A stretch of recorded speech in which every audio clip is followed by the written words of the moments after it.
The continued heavy fighting, which has left suburbs and streets deserted, illustrates why the EEC found it impossible to carry out their task.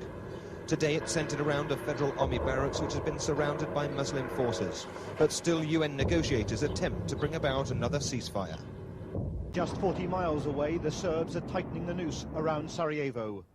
Shelling today was described as a total offensive. And tonight the Serbs offered a passage out of the city to anyone wishing to leave.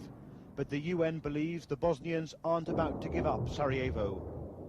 A lull in the fighting allows time to bury the dead and scavenge for food. The UN says with no aid getting into the city, it's on the brink of a serious epidemic.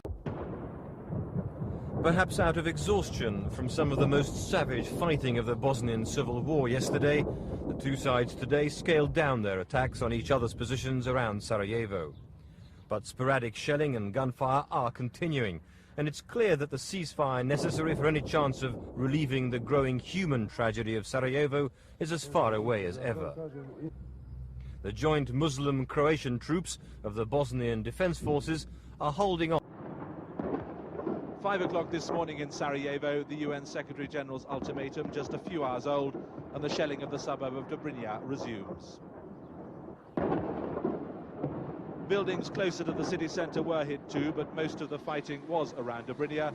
Anti-aircraft fire was used in this morning's battle, these shells exploding in the air above the suburb.